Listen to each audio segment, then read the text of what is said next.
Estados Unidos destruye barco con drogas procedente de Venezuela que deja al menos 11 muertos, confirma el presidente Donald Trump. General Ramiro Muñoz solicita baja tras rechazar cargo en Nicaragua. Fuerzas Armadas presentan a diplomáticos plan de seguridad para elecciones de noviembre y promete 26,000 efectivos y plan de seguridad. ASJ revela que Honduras mantiene $3,000 millones de deuda externa sin ejecutar. Escala conflicto entre gremio de enfermeras y autoridades de salud en medio de graves acusaciones con la Policía Nacional. Secretario de Seguridad reitera que atentado a candidato a alcalde liberal Nelson Bueso no fue político, fue por negocio. Comienza juicio contra empresario estadounidense Carl Alan Saglin, acusado de presunta corrupción con fondos de la tasa de seguridad. Midencio Kelly, extraditado y vinculado a los cachiros, conocerá su condena en Estados Unidos este próximo jueves. Este es su noticiero TN5 Estelar con Renato Álvarez y Luz Madrid. Las Fuerzas Armadas confirmaron la solicitud de baja del general Ramiro Muñoz. Aunque la institución habló de problemas de salud, el oficial reveló que su decisión obedece a su negativa de aceptar el cargo de agregado militar en Nicaragua, un país con el que dijo no compartir afinidades. Desde la Secretaría de Defensa se confirmó que incluso ya se había otorgado el beneplácito para ese puesto. El portavoz de las Fuerzas Armadas, coronel Erwin Lara Franco, confirmó este martes que el general de brigada Ramiro Muñoz presentó su baja voluntaria de la institución, aduciendo problemas de salud. Es una situación administrativa que el general Ramiro Muñoz, él ha solicitado su retiro. Pues hasta donde nosotros vemos son situaciones médicas por las que él está solicitando su retiro. Sin embargo, en declaraciones a medios escritos, el propio general explicó que pidió la baja porque, según sus palabras, no va a países con los que no comparte. Aparte que es por castigo. El secretario por Ley de Defensa, Orlando Garner Ordóñez, confirmó que el gobierno nicaragüense ya había otorgado el beneplácito para que Muñoz asumiera ese cargo diplomático militar. General Muñoz ha sido nombrado como agregado militar en la República de Nicaragua y eso ya es un proceso. Ya tenemos el beneplácito de Nicaragua para que él cumpla su función. Eso es hasta el momento la información que tengo. El general en condición de retiro, Luis Maldonado Galeas, consideró que Ramiro Muñoz está en su derecho de solicitar la baja si no está de acuerdo en cumplir una orden, pero cuestionó que lo haya calificado como castigo. Sí, tiene el derecho que es propio de cada soldado. En su momento puede solicitar la baja y poner la justificación que corresponda. Desde luego tiene que hacerse por los trámites administrativos que están establecidos en las leyes y los reglamentos militares. El hecho de que haya expresado que no está de acuerdo o no comparte la ideología en la cual se mueve el gobierno nicaragüense y también todo lo que ello encierra respecto a la administración del Estado, también es un criterio que se respeta. El analista político Saúl Bueso recordó que Ramiro Muñoz ya había sido destituido como comisionado presidente del Instituto Nacional Penitenciario en una decisión que en su momento fue considerada política, situación que aseguró vuelve a repetirse ahora. Probablemente en el país se ha demostrado que contra alguien que está en contra del poder hay represalias. Mire, todos sabemos que cuando a un militar lo mandan de agregado a otro es que lo están depurando. En las Fuerzas Armadas no hay ningún tipo de situaciones políticas. Acá en las Fuerzas Armadas se reciben órdenes y se dan órdenes. Nosotros no podemos estar viendo si nos conviene o no nos conviene. Lara Franco explicó que la solicitud de baja ingresó la semana pasada y que el proceso seguirá su curso hasta culminar en la Secretaría de Defensa, en medio de cuestionamientos que combinan razones personales, disciplinarias y políticas.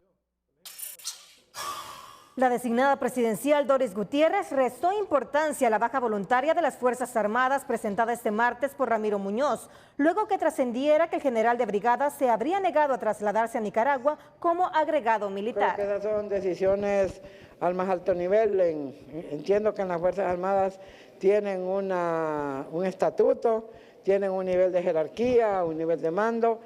Pues me parece que si a él le proponen un cargo y él no está de acuerdo, pues tiene que ser libre de tomar una decisión, ¿verdad? Porque si le dan de baja, entonces significa que él puede o no puede aceptar. Si no le conviene, pues que no acepte. Yo no le veo mayor trascendencia a una situación de esa naturaleza.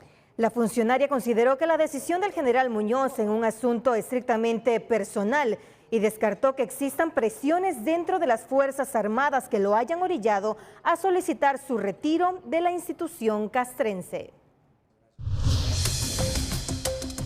Y en medio de la expectativa por las elecciones de noviembre, las Fuerzas Armadas expusieron ante el cuerpo diplomático su plan para el resguardo del proceso electoral.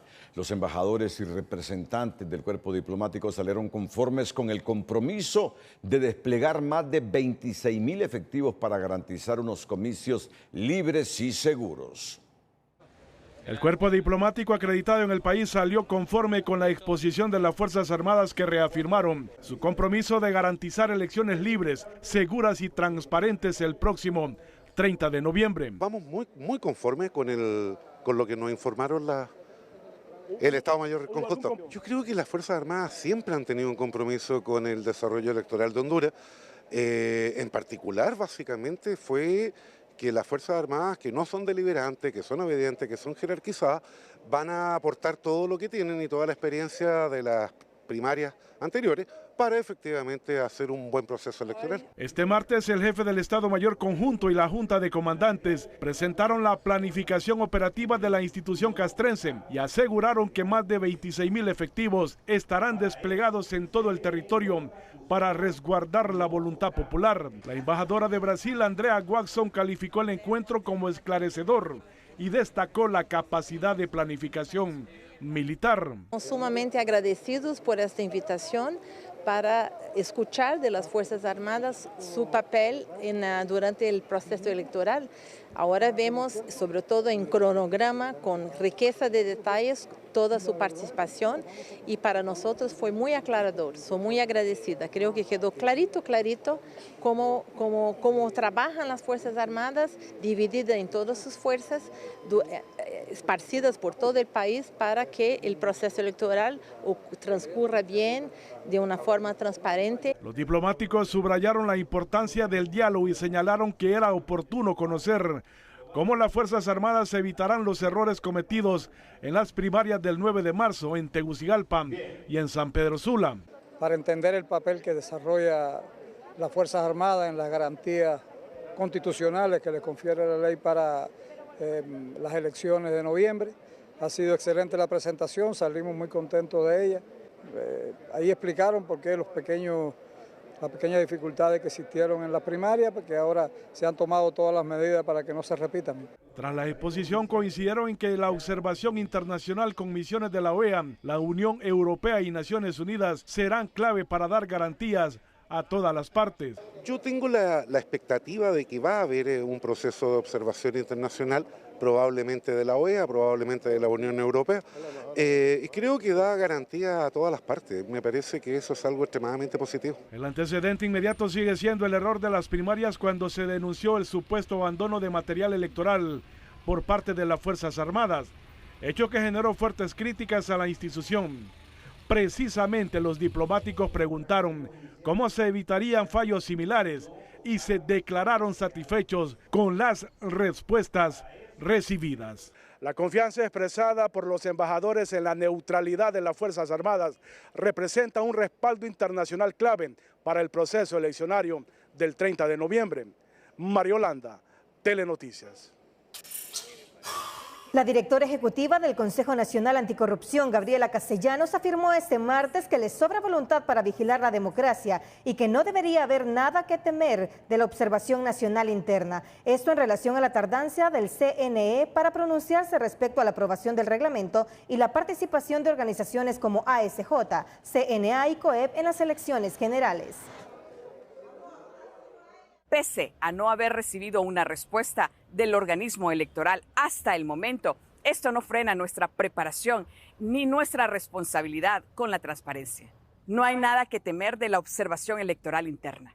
De hecho, Fue la propia Comisión Interamericana de los Derechos Humanos que en 2024 no solo reconoció a los observadores como defensores de derechos humanos, sino que llamó a los estados a asegurar la acreditación y registro oportuno de los veedores electorales, así como el acceso a la información necesaria para hacer nuestro trabajo bajo el principio de máxima publicidad. La observación genera confianza y transparencia en un proceso electoral, recalcó Castellanos, al señalar que desde el 12 de agosto el CNA presentó una solicitud para participar como veedores acreditados.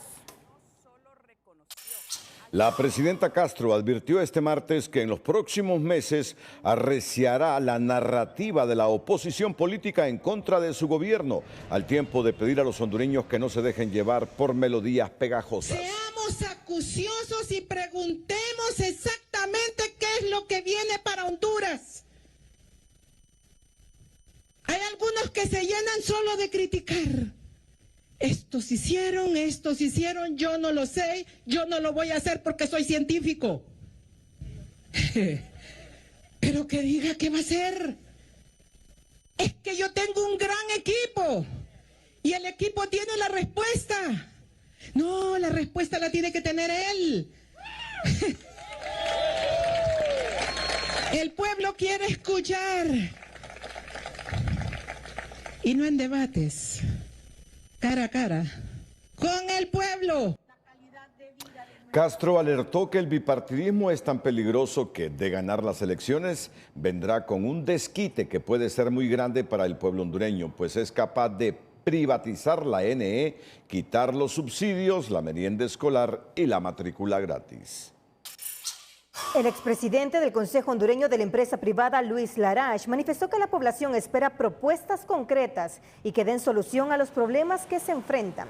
Esto en mención a los políticos, a los que indicó deben servir y no servirse.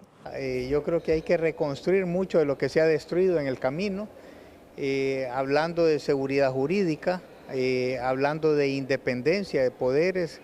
Se tiene que trabajar en eso para poder restaurar la seguridad y que vengan los inversionistas. Lógicamente, los inversionistas locales tenemos que seguir inflando la piel, como dicen, ¿verdad?, para poder hacerle frente a todo esto y tratar de incidir en los nuevos gobernantes para que se pueda reconstruir lo que se ha destruido de la fecha. Larache reiteró que hay que trabajar para generar certidumbre y con ello inversión que garantice más empleo a los hondureños. Sin hacer mucho ruido, el Consejo Nacional Electoral logra otro paso importante en el seguimiento del cronograma electoral previo a las elecciones generales, tras adjudicar el contrato para la implementación del sistema biométrico a la empresa Smartmatic. Según se conoció, Smartmatic presentó las mejores condiciones técnicas y económicas entre las propuestas recibidas. Es de recordar que el sistema biométrico será clave para la identificación de los electores y la credibilidad del proceso. Previamente, el CNE definió a la empresa colombiana ASD como la encargada del sistema de transmisión de resultados electorales preliminares. A pesar de que ya inició la propaganda electoral, la Unidad de Financiamiento, Transparencia y Fiscalización sigue sin presupuesto para auditar los gastos de campaña ni verificar la procedencia de los fondos, alertan sus autoridades. El Congreso Nacional debe aprobar más de 81 millones de lempiras que la institución necesita para operar, pero hasta el momento no ha tomado ninguna acción. La unidad prácticamente está inmovilizada y no puede realmente acompañar a los candidatos. Y yo sí quiero ser enfática en este sentido, que los que más se ven vulnerables en este proceso son los que están aspirando a un cargo de elección. Y aquí tenemos diputados que están buscando la reelección. El día de mañana, la población puede cuestionar que recibieron recursos de origen incierto o que utilizaron los recursos del Estado para su propio beneficio. Ardón advierte que esta situación limita la capacidad de prevenir el financiamiento ilícito y de exigir a los partidos políticos que rindan cuentas sobre el manejo de sus fondos durante la contienda electoral. Miren, un gravísimo problema.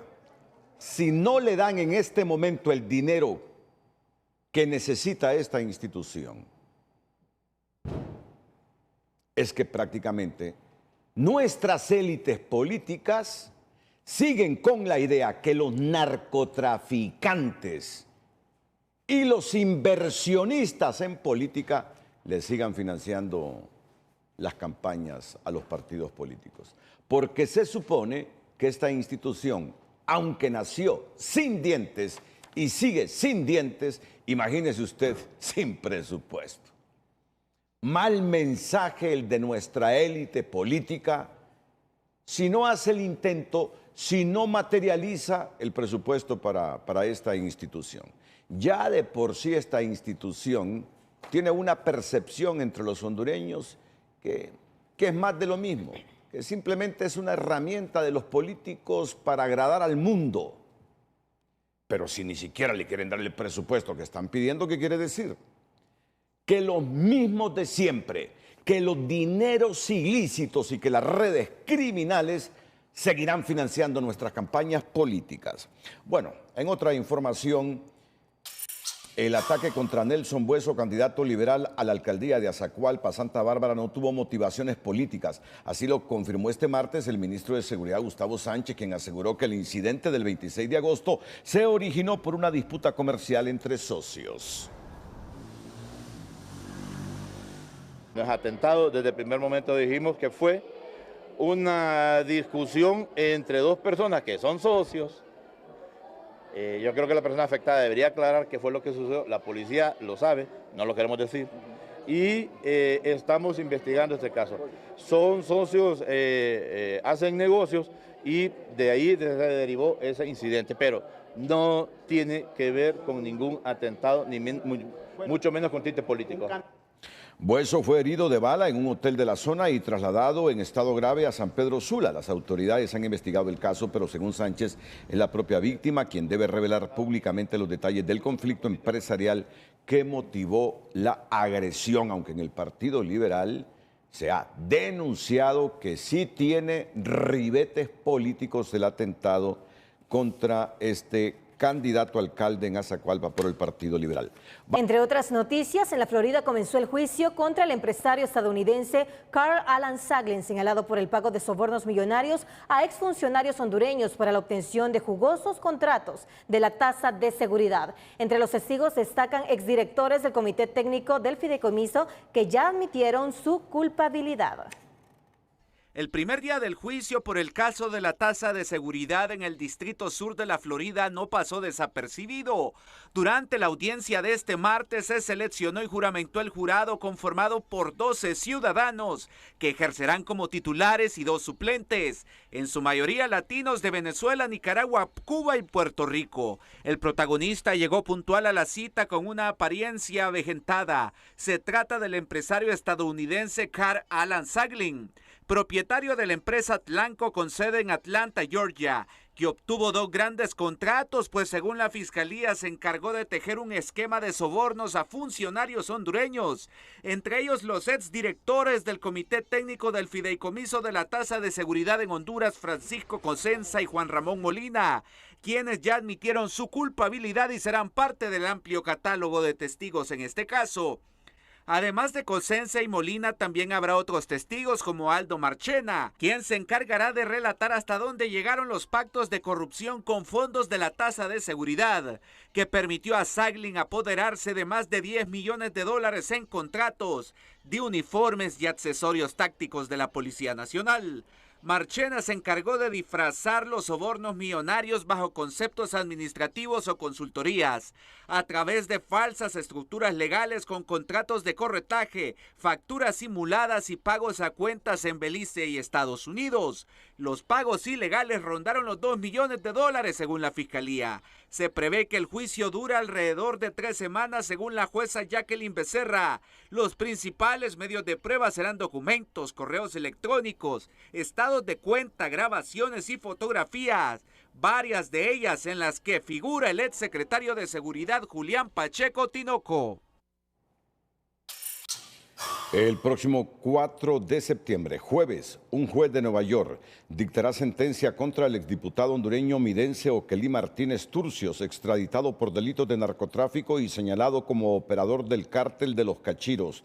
La Fiscalía de Estados Unidos solicita 30 años de prisión al argumentar que Martínez Turcios no fue un político cualquiera, sino que aprovechó su experiencia militar y su curul como diputado liberal por Colón para liderar convoyes armados que transportaban cocaína desde Honduras hacia Guatemala con destino final a Estados Unidos. Los fiscales lo acusan de participar en al menos 6 actos de violencia, entre ellos asesinatos, secuestros y torturas. Señalan su vínculo en el crimen del periodista Nahum Palacios en 2010, crítico de las relaciones entre políticos y narcotráfico, y en el homicidio del alcalde de Trujillo, Juan Ramón Salgado, en 2006. Testigos clave como los hermanos Rivera Maradiaga, ex jefes de los Cachiros, lo acusan no solo de ser aliado político del cártel, sino también de funcionar como testaferro en empresas fachada usadas para lavar dinero. Para la justicia estadounidense, el caso de Martínez Turcios refleja hasta dónde llegó la complicidad del poder político hondureño con el narcotráfico. Este jueves,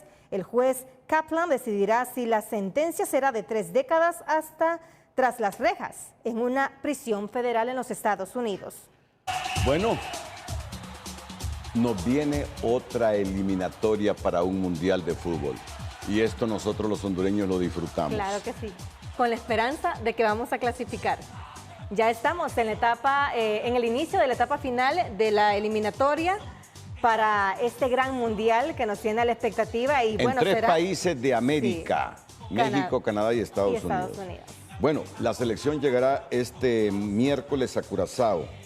Pero ¿por qué se va a jugar en Curazao y no en Puerto Príncipe? Bueno, con todos los conflictos que hay. Lo que tú presentaste es que la selección haitiana presenta dificultades para jugar como local en su propia tierra debido a problemas de inseguridad, violencia e incertidumbre política en el país caribeño. Pero bueno, ahí tenemos nosotros a nuestro enviado especial Jorge Fermán desde Williamstown, Curazao, que nos tiene detalles de este partido del seleccionado catracho que comienza ya la eliminatoria para estar en el Mundial de México, Estados Unidos y Canadá, el Mundial de Fútbol. El enviado especial de la cobertura del partido Haití versus Honduras es presentado por Ondubet. Buenas noches, Renato, Luz, qué gusto saludarles desde Curazao. Aquí estamos en el Caribe, listos para esta cobertura especial gracias a Ondubet, el debut eliminatorio de la Selección Nacional de Honduras acá en esta isla, frente a Haití, en Curazao, en una cancha neutral, sede neutral, porque Haití no puede jugar en su país debido a sus problemas sociopolíticos. Ha tenido que buscar diferentes sedes y para esta eliminatoria Curazao le abrió la puerta para que sea acá que juegue sus partidos como local. El primero contra Honduras este viernes a partir de las 6 de la tarde en el Hergilio Hato. Ese es el nombre del estadio, capacidad para 10,000 personas, cancha sintética, pasto artificial, pero en óptimas condiciones. Hemos estado ahí más temprano revisando, constatando en qué condiciones jugará Honduras acá en esta isla. Su primera final de 6 que disputará 2 en septiembre, 2 en octubre y 2 en noviembre. Ojalá en noviembre estemos todos celebrando la clasificación al Mundial United 2026 que van a organizar Estados Unidos, México y Canadá. También estuve viendo el entrenamiento de Haití, ahí informando en las diferentes plataformas digitales de la Corporación Televicentro y Emisoras Unidas para poder también ver qué tiene el rival, un equipo compuesto por futbolistas importantes que juegan en ligas de primer nivel en Europa, algunas de segunda categoría, pero no dejan de ser futbolistas peligrosos. Además, jugadores en la MLS, en la Liga de los Estados Unidos, es decir, estamos hablando de un rival compacto, fuerte, que será durísimo para Honduras este viernes, pero tenemos la convicción que el equipo catracho, que llega acá a Curazao el miércoles por la noche, haga un gran partido y comience con el pie derecho esta eliminatoria rumbo al Mundial, donde estamos contentos de seguir paso a paso a la H, a la bicolor, el equipo de todos, que queremos verla nuevamente en una Copa del Mundo. Hemos estado en España 82, en Sudáfrica 2010, en Brasil 2014. Queremos estar en United 2026. Renato, Luz, con este informe, vuelvo con ustedes al estudio principal de TN5 a esta hora. Continúa el segundo día de asambleas informativas de las enfermeras auxiliares en todo el país, quienes exigen en la Secretaría de Salud el respeto a sus derechos laborales. El conflicto escaló después de que el presidente de la ANEA, Asociación Nacional de Enfermeros y Enfermeras de Honduras, Josué Orellana, denunciara presuntas órdenes para asesinar enfermeras, acusaciones que las autoridades policiales han negado de manera categórica. Mientras se prolonga esta confrontación entre el gremio y las autoridades de salud, los pacientes son los más afectados al intentar recibir atención médica en los hospitales públicos de la República. Las asambleas informativas de las enfermeras auxiliares en su segundo día no solo escalaron el tono de confrontación con la Secretaría de Salud, ahora sale la denuncia de los obreros de blanco que existe un plan para asesinarlos y que los gatilleros están en la policía. Desde el Ministerio de Seguridad dando órdenes de asesinar enfermeras auxiliares que hoy lo denunciamos nosotros públicamente. Y el otro tema, aquí solo lo que falta es que terminen de matar a todas las enfermeras auxiliares o que las metan presas o las despidan a todos, pero van a tener que despedir a las 7,000 enfermeras auxiliares entonces. La grave acusación surge luego que en el inicio de las asambleas, una enfermera resultó lesionada tras el forcejeo con la policía en el Puente La Democracia del Progreso y Oro. El secretario de Seguridad, Gustavo Sánchez, sale al paso y niega este escenario, pero justifica que las fuerzas del orden están en la obligación de intervenir cuando se obstruye el tránsito vehicular.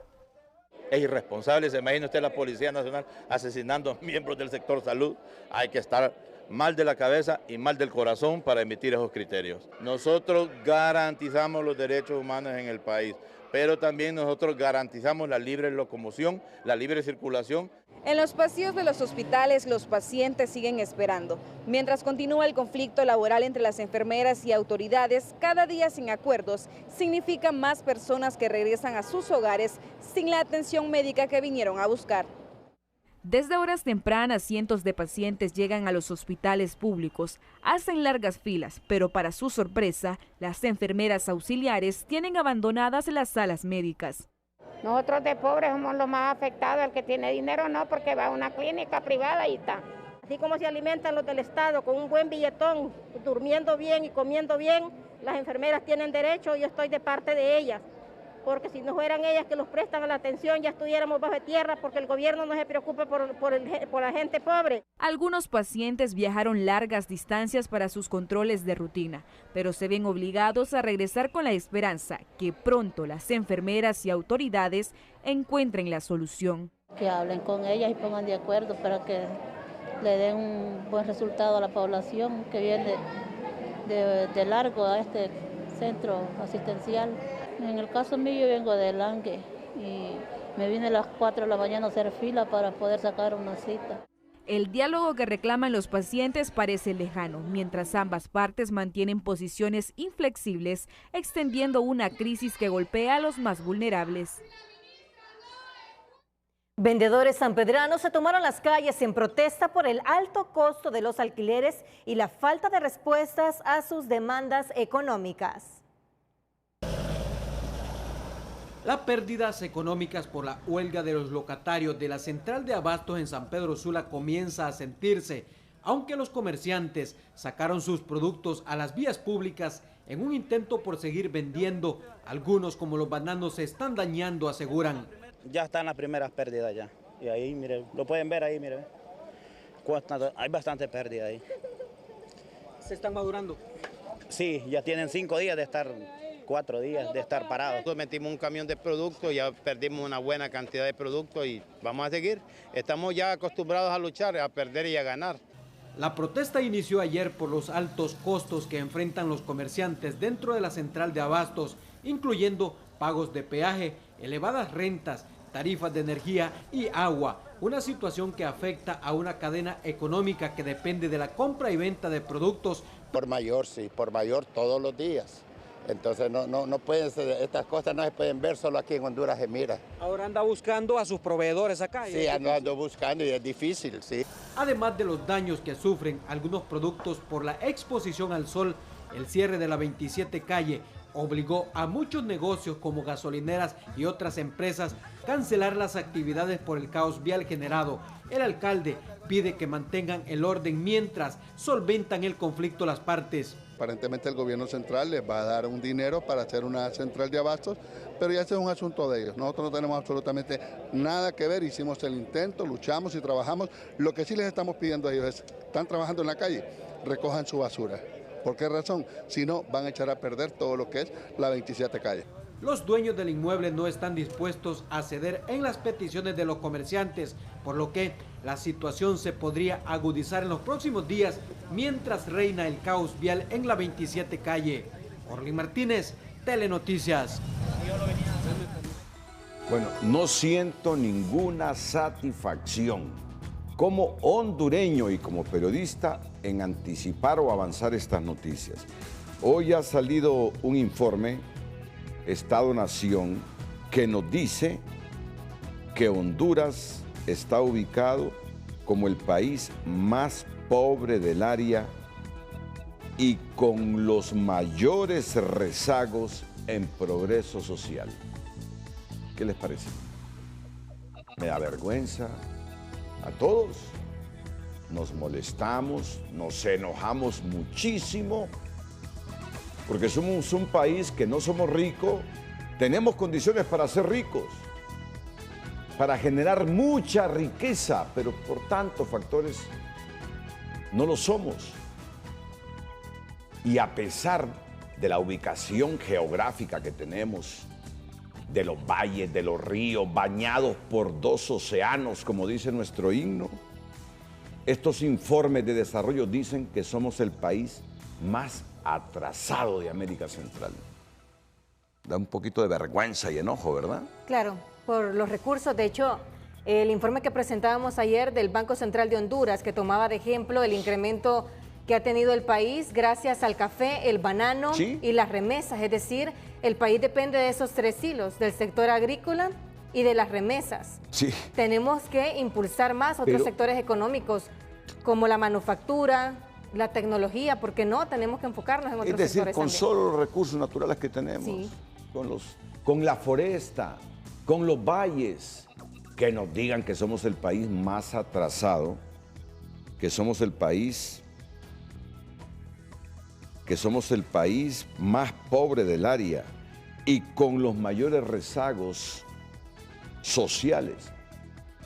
Es para que a esta élite política de Honduras le preocupe y debatan en público entre ellos cómo piensan superar este problema, pero que debatan entre ellos, no como dice la presidenta, porque ante el pueblo le dicen mentiras, pero cara a cara, para que sepamos definir quién es el mejor para votar, para presidente, para alcalde, para diputado, por partido, para ver, hombre, si esta vez somos capaces de elegir a alguien, hombre o mujer, capaz de superar estos problemas del país. Atentos a esta noticia en el Noticiero Líder.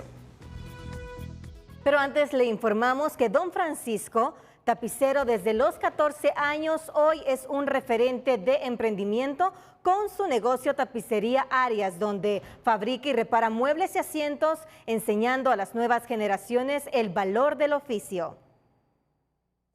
El emprendedor de hoy es presentado por Ficosa. Deposita, suma y arranca en Ficosa. Deposita o incrementa 500 lempiras o más y participa por 6 carros Jetour nuevos. A los 14 años, Francisco Arias descubrió su primer oficio, que fue la tapicería. Con el paso del tiempo estudió y se convirtió en maestro. Dedicó más de 3 décadas a la noble labor de la enseñanza, formando generaciones desde las aulas. Hoy ya jubilado después de 33 años en el magisterio, ha decidido volver a su antiguo amor, pero con una nueva visión, su propio emprendimiento con su marca Tapicería Arias. Bueno, esto nace hace muchos años, desde que era muy joven. Aprendí este oficio a la edad de 14 años, con la idea de aprovecharlo para poder estudiar. Ahora, después de jubilado, pues estamos emprendiendo, dedicándonos a esto. En su taller realiza muebles, respaldos de cama, así como la reparación de butacas y asientos de carro. Estamos fabricando muebles de sala. El cliente puede traernos una foto y se lo hacemos igual como lo mira en las tiendas. reparamos muebles de sala, butacas, asientos de carro, asientos de moto.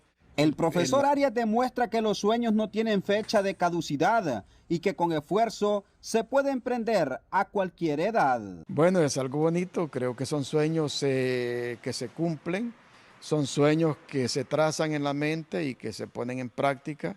Creo que a mí me está sirviendo para sentirme útil y estar entretenido después de darle a la educación de Catacamas 33 años de servicio.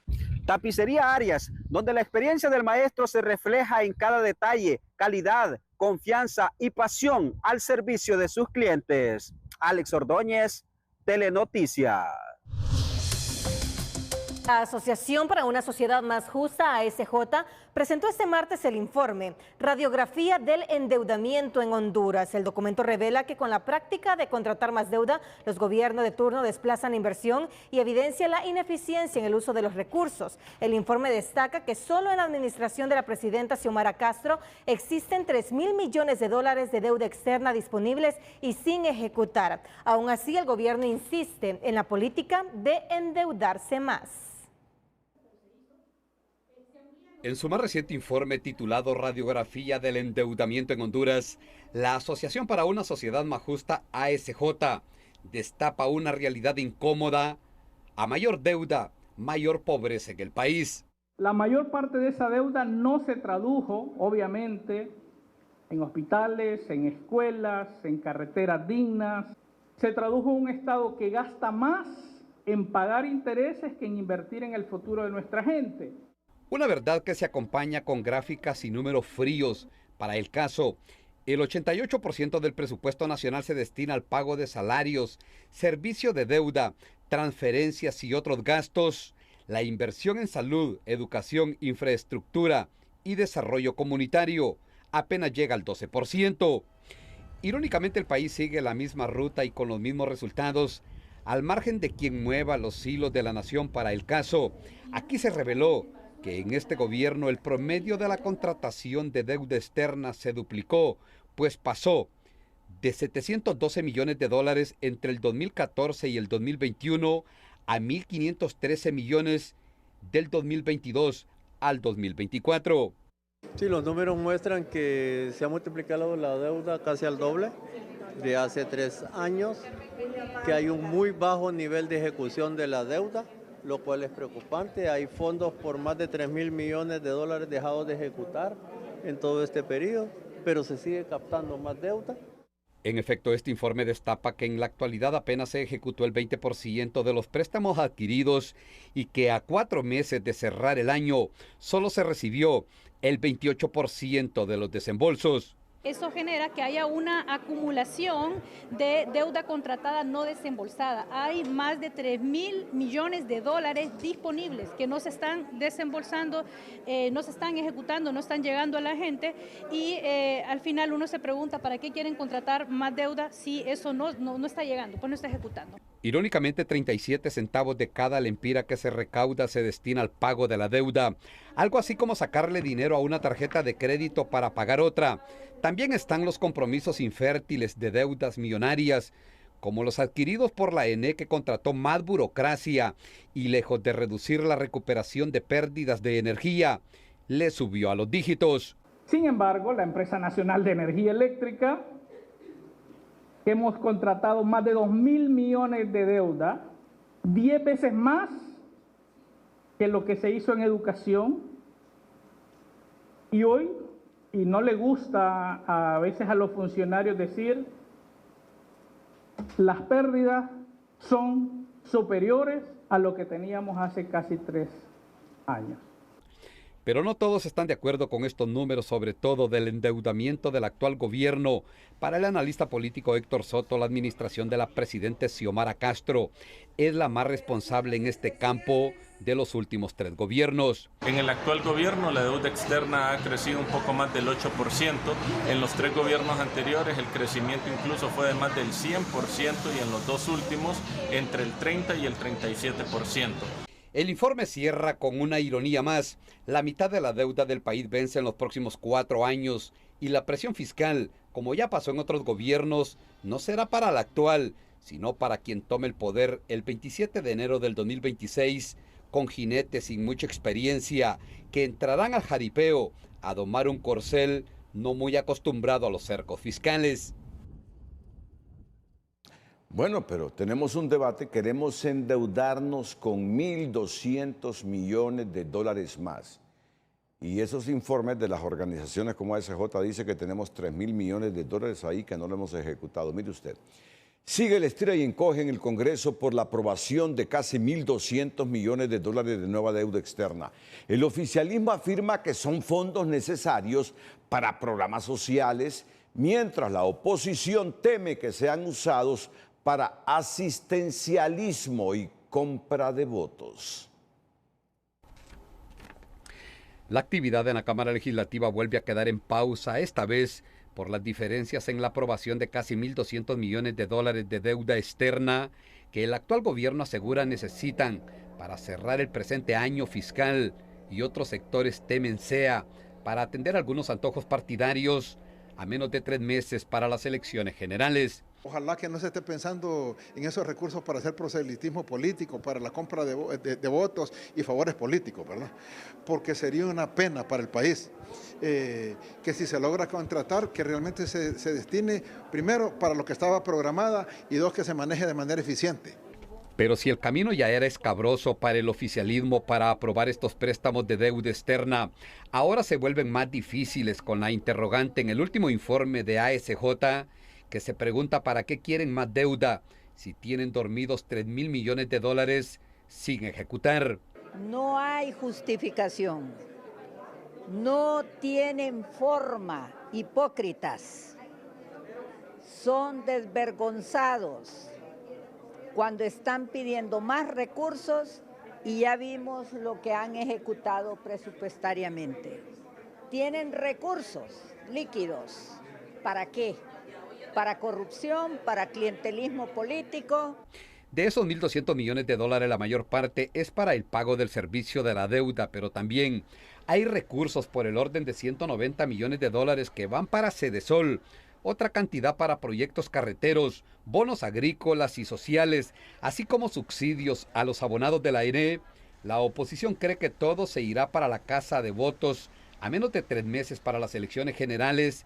En tanto, el oficialismo insiste que ese dinero es para los más pobres. Y que ahora la oposición se rehúsa a aprobarlo, simple y sencillamente por su miopía política, simple y sencillamente porque quieren ver fracasado el gobierno de la presidenta Xiomara Castro. Sin embargo, no lo van a lograr, porque esos préstamos van a servir para financiar los programas de gobierno. Para el expresidente del Colegio de Economistas, Julio Raudales, al actual gobierno no se le puede creer del todo cuando dice que los fondos de la deuda externa son para cerrar sin sobresaltos el presente año fiscal, como tampoco se puede aplaudir a la oposición política que a inicios del año aprobó el presupuesto ya con estos fondos y ahora hace sus propios cálculos políticos. Yo pienso que no vale la pena politizar estos elementos. Lo que deben hacer los diputados de forma responsable es preguntar en el momento de la aprobación del presupuesto para qué va a servir este dinero. Y no simplemente aprobar un presupuesto como resultado de una negociación para después estar poniendo peros cuando ya el gobierno ha conseguido los recursos, ¿verdad? La bancada oficialista en el Congreso Nacional pide aprobar en un solo paquete los 1.200 millones de dólares, en tanto la oposición sugiere o exige sacar y aprobar las partidas que van para el pago del servicio de la deuda y dejar el resto para después de las elecciones generales.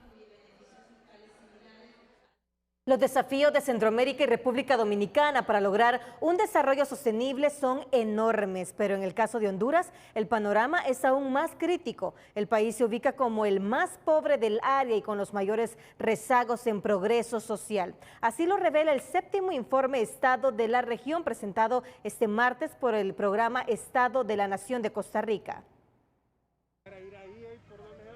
Mientras casi todas las naciones de Centroamérica reportan ciertos avances en la reducción de la pobreza, Honduras es considerado como el país con el más alto porcentaje de hogares pobres de toda la región. Y sumado a eso, junto a Nicaragua, presentan los rezagos más significativos del progreso debido a la desigualdad y la concentración de los ingresos, de acuerdo con este experto internacional. Coincide con niveles muy bajos de inversión pública en materia social, en salud, en educación, en vivienda. Es un país entonces que no está priorizando dentro de sus presupuestos públicos ayudar a quienes están en mayor necesidad a salir de esa condición de pobreza y exclusión. Pero el atraso de Honduras en relación con los demás países de Centroamérica y República Dominicana también se refleja en el nivel educativo de las personas en edad laboral, entre los 15 y 64 años de edad, donde más de la mitad de esa población no completó la primaria, un indicador que coincide con los bajos niveles de inversión social. 2 de cada 10 hondureños son los que pueden acceder a la educación secundaria y la pueden terminar. Eso quiere decir, imagínense después cuántos van a la universidad, cuántos tienen la oportunidad de ir a la universidad y después cuántos de estas personas pueden ir al mercado laboral y poder tener un trabajo digno, un salario digno. En el área de la salud el panorama no es distinto. Mientras Panamá invierte $378 al año por cada habitante y países como Belice, República Dominicana y El Salvador destinan $173, en Honduras, Nicaragua y Guatemala presupuestan menos de $100 anuales por persona. A pesar de esos datos, desde el gobierno aseguran que han realizado esfuerzos contundentes para mejorar las condiciones de vida y sostienen que la pobreza se redujo en más de un 10%. Consideran que los informes que señalan lo contrario solo responden a intereses políticos. Estos estudios y todo se utilizan más con fin político que con fin de poder contribuir a un verdadero desarrollo en el país. Yo creo que 1, no hay que perder la autocrítica, 2, no hay que perder tampoco el contacto con la gente directamente y no solamente esperar que venga una compañía X a decirle, mire, aquí están en esta situación si uno está viendo la realidad, pues. Pero de acuerdo con el 7º informe Estado de la Región 2025 realizado por el programa Estado de la Nación en alianza con la Universidad Nacional y la Unión Europea, la falta de oportunidades ha convertido a Honduras en un país expulsor de su gente y sin esfuerzos contundentes entre el gobierno, sectores sociales, económicos y políticos, 8 de cada 10 hogares continuarán viviendo en la pobreza y el rezago seguirá marcando el futuro del país. Economía Hoy es presentada por el 7 de Banco de Occidente. Ahorra 700 lempiras o más y participa por premios semanales de 7.000, 70.000 y hasta 700.000 lempiras. La directora ejecutiva de la Asociación Hondureña de Instituciones Bancarias, AIBA, María Lidia Solano, informó este martes que en los últimos meses los créditos en el sistema financiero crecieron un 6%, impulsados por los depósitos de remesas enviados por hondureños en el exterior. Solano explicó que esta dinámica ha permitido que la liquidez bancaria alcance los 150.000 millones de lempiras, lo que incluso ha favorecido que algunos intereses de créditos empiecen a bajar. Ya observamos un crecimiento del crédito. Ya el crédito anduvo más o menos en 6.8% de crecimiento y, claro, empujado por un crecimiento muy interesante de los depósitos. Nuestros migrantes nos siguen apoyando, ¿verdad?, con la repatriación de sus ahorros. Y entonces, al haber un crecimiento de los depósitos, ya la liquidez está como en 150.000 millones de lempiras y esto está haciendo que a ciertos sectores de la economía que son menos riesgosos se le está iniciando a bajar la tasa de interés. Agregó que en las próximas semanas aumentará la demanda de créditos para la siembra de postrera y para la temporada navideña, lo que impulsará mayor dinamismo económico y elevará los niveles de financiamiento en el país.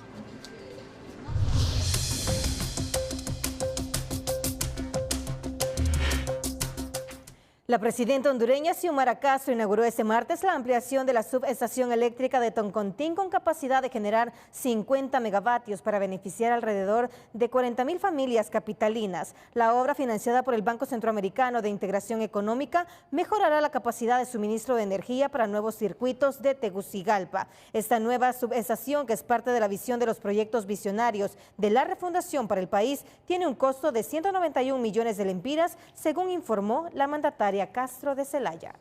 Bueno, vamos a una nueva pausa comercial. Aunque la policía nos diga que todo va bien, que todo está mejorando, 2 personas fueron asesinadas en la carretera hacia Guasaule. Atentos a esta y otras noticias aquí en el Noticiero Líder.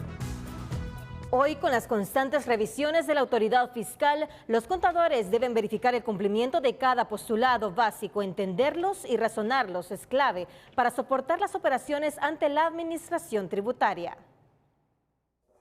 Educación Financiera es presentado por Banpaís, que con una nueva imagen se transforma para seguir avanzando, juntos hacia adelante.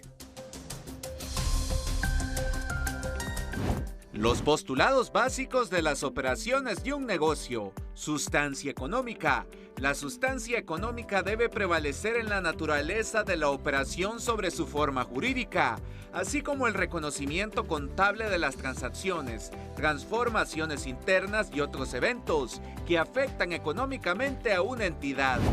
Entidad económica. La entidad económica es aquella unidad identificable que realiza actividades económicas, constituida por combinaciones de recursos humanos, materiales y conducidos y administrados por un único centro de control, que toma decisiones encaminadas al cumplimiento de los fines específicos para los que fue creada. Devengación contable. El postulado de devengación contable indica en su contenido los hechos o situaciones que pueden modificar a una entidad en el ámbito económico, es decir, que en esta información se debe conocer la verdadera situación de dicha entidad. En San Pedro Sula, una pareja de esposos fue sometida a audiencia inicial acusado de delitos sexuales contra su hija de 14 años, agredida desde los 4. La policía también busca al hermano de la menor señalado de ultrajarla. En menos de un mes ya son varios los capturados por delitos sexuales contra menores de edad. Entre estos 2 maestros, padrastros y padres de familia. La más reciente de las capturas, la del padre y madre de una menor de 14 años, que según las autoridades desde los 4 años era víctima de algunos abusos. El último caso que lógicamente que llama la atención es el caso de la señora Karen Yolani Torres Rodríguez y de su esposo David Alberto Muñoz Borjas, acusados por exhibicionismo agravado, continuado, el delito también de violación calificada agravada, en vista que esta pareja en su intimidad llamaban a su hija. Por estos delitos esta tarde, tras la comparecencia de los imputados a audiencia inicial en el Juzgado de Letras de lo Penal, se resolvió decretar el auto de formal procesamiento con la medida cautelar de la prisión preventiva y se les remitió al Centro Penal del Progreso. En esta causa, el ente fiscal ha ratificado el requerimiento, presentó las pruebas documentales, periciales, testificales, entre ellas el dictamen de la pericia que coincide con los hechos narrados por la víctima y en ese sentido se han reflejado los indicios racionales mínimos que ha determinado en la resolución que asumió la juez de letras penal, decretando el auto de formal procesamiento con la medida cautelar de la prisión preventiva. La pareja fue capturada el pasado viernes en operativos ejecutados en su vivienda en una colonia sanpedrana, pero la operación prosigue en la búsqueda de uno de sus hijos. Pero también se presume, según las diligencias investigativas por nuestros agentes policiales asignados a la Dirección Policial de Investigación, se presume que hay una tercera persona implicada, en este caso sería uno de los hermanos, quien ya se sigue la pista también y se está realizando las diferentes diligencias investigativas para dar con el paradero de este individuo. La audiencia preliminar contra los imputados se ha programado para el 3 de noviembre. Un juzgado en materia de criminalidad organizada dictó detención judicial contra Gerardo Enrique Galeano, señalado por actos preparatorios punibles y asociación terrorista en el caso de un presunto atentado contra el expresidente Manuel Zelaya. Se programó audiencia inicial para el 5 de septiembre. Con esta decisión ya son 4 los acusados en prisión preventiva por este caso, sumándose a Arcadio López, perfecto enamorado, y Antonio Catán, remitidos previamente al Centro Penal de Támara. Los 4 permanecerán bajo custodia mientras el Ministerio Público sostiene la acusación con pruebas presuntas documentales y grabaciones de audio. En un sector conocido como Posta Vieja, en la carretera que conduce hacia Guasaule, en Choluteca, fueron asesinadas 2 personas del sexo masculino. Autoridades policiales se desplazaron hasta la escena del crimen para acordonar el área y realizar las investigaciones correspondientes. Los cuerpos de las víctimas, que hasta el momento permanecen como desconocidos, fueron trasladados a la morgue capitalina, ya que ningún familiar se presentó para reclamarlos en el lugar. De tragedia en tragedia. Un padre y su hijo murieron tras ser atacados con arma de fuego esta noche cuando circulaban en una motocicleta en la carretera que de la cabecera municipal Bonito Oriental conduce a la aldea de Feo en el mismo municipio. Así es, según trasciende, los atacantes utilizaron armas pesadas, pero se desconocen los móviles y hechores. Los familiares de los fallecidos recogieron los cuerpos y los llevaron a sus casas.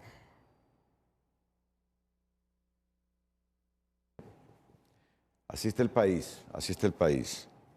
Por eso, si me lo preguntan a mí personalmente, más allá si soy o no periodista, ¿está bien el país en materia de criminalidad? No, no está bien. No vamos bien.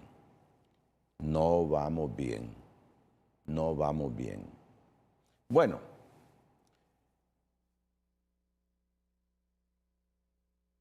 Condenaron a un ciudadano hondureño, ¿cuántos años de cárcel? 198 años. Se rehabilitará. Primero, no vivirá esa cantidad de años, pero lo condenaron a 198 años. Vicente Turcio reflexiona sobre esta condena a un ciudadano que ha cometido ilícitos enormes. Reflexiona sobre las posibilidades que tiene este hombre, 198 años, sentencia, metido en la cárcel. ¿Se rehabilitará o sabiendo que nunca saldrá de la cárcel, que estará privado de su libertad permanentemente, se volverá un jefe ejecutor y dictador de crímenes desde la cárcel? La condena a 198 años de prisión para José Francisco Ramírez González, miembro de una estructura criminal, no solo es ejemplar e histórica, es además considerada una de las más severas en los últimos años en Honduras. Por eso la ley frente a casos que van contra la libertad, que van contra la propiedad y que van contra la dignidad de las personas o contra la integridad física de las personas, tiene que ser muy fuerte, muy contundente. Haciendo todo lo que haya que hacer a efectos de conducir una adecuada investigación, recolección de la prueba, de tal manera que los tribunales no tengan ninguna duda con la prueba que se les aporte. Un tribunal en materia de criminalidad organizada sustenta su resolución en la valoración minuciosa de las pruebas presentadas por el Ministerio Público, principalmente científicas, testimoniales y documentales, que acreditan la participación del acusado en 9 asesinatos y en el delito de asociación para delinquir. Vieron en cada uno de los momentos probatorios que la prueba era suficientemente fuerte, contundente para poder tomar la decisión que al final tomaron y que terminó pues en la condena de una persona a una cantidad de años bastante importante. El tribunal también tomó en cuenta disposiciones del Código Penal vigente que aumentan las penas cuando los crímenes son cometidos con preparación y en circunstancias agravantes. El tribunal está en la obligación de aplicar la pena concreta que corresponde a cada delito por el cual han sido condenados las personas. No importa si esta cantidad excede de los 30 años que dice la Constitución de la República que debe de durar la pena de prisión. La condena se convierte en una losa pesada para Ramírez González. Sin embargo, la ley penal establece que cumplidos los primeros 30 años de cárcel, el reo puede solicitar suspensión provisional de la pena, siempre que cumpla 3 condiciones que señala el Código Penal. El primero es que haya cumplido 30 años de prisión. El segundo, en su valoración, es que haya tenido un buen comportamiento dentro del centro penitenciario en el que cumple la pena. Y tercero, que haya cumplido con las responsabilidades civiles derivadas de su acción. Entonces, en esa vía, si el órgano jurisdiccional establece que cumple con eso, se le otorga la suspensión de la pena. La sentencia para Ramírez González es vista como un mensaje ejemplar, tanto para estructuras criminales como para la sociedad que exige justicia ante crímenes de alto impacto. Ha circulado a través de las redes sociales este video donde se ve que despojan a una ciudadana de sus pertenencias. Continúan los robos en el país, indignante, imparable. Así está la incidencia de asaltos en Ciguatepeque. Exactamente en Ciguatepeque se dio este hecho y se ha divulgado a través de las redes sociales. No todo va bien, no todo va bien, no todo va bien. No todo va bien en el país, por favor, no todo va bien, ministro de Seguridad. Debemos seguir esforzándonos porque tenemos una policía con todo y sus debilidades, pero también con fortalezas para seguir luchando contra este flagelo. Pero no es que todo va bien, por favor. Y la falta de impunidad, la falta de investigación de los delitos y del castigo. No la falta de impunidad, la impunidad. Es que la impunidad es un problema estructural de Honduras. Bueno, continuemos con la agenda informativa. En un sector conocido como Posta Vieja, en la carretera que conduce hacia Guazul, en Choluteca, fueron asesinadas 2 personas del sexo masculino. Y estamos viendo en pantalla que luego que cámaras de seguridad captaron un nuevo asalto en el barrio Bellavista de Comayagüela, donde se observa en video cómo delincuentes armados con chalecos y encapuchados atacaron a un grupo de personas. El secretario de Seguridad, Gustavo Sánchez, cuestionó el modus operandi de las estructuras criminales que utilizan indumentaria policial. Es una estrategia que están implementando, utilizan alguna indumentaria parecida a indumentaria que utilizó, en este caso Dipanco, ya no la usan. Dipanco y van así, pero fue en el pasado. Y una acción similar, falleció el subcomisario en retiro, Frank Mori Ruiz. Entonces, nosotros debemos de redoblar el esfuerzo con nuestras unidades especializadas para minimizar ese tipo de manifestaciones. Por otra parte, Sánchez defendió la implementación del estado de excepción como una herramienta espectacular para reducir la comisión de delitos, rechazando críticas que califican las cifras de reducción de homicidios como maquilladas. Las condiciones del tiempo para este miércoles. El estado del tiempo es presentado por Tigo. Activa tu super recarga de 7 días y disfruta más gigas, llamadas ilimitadas Tigo y saldo a todas las redes y Estados Unidos. Atención, se aproxima una tormenta de conectividad. Con la super recarga de 7 días de Tigo, prepárate para una semana llena de más gigas, llamadas y redes sociales sin límites.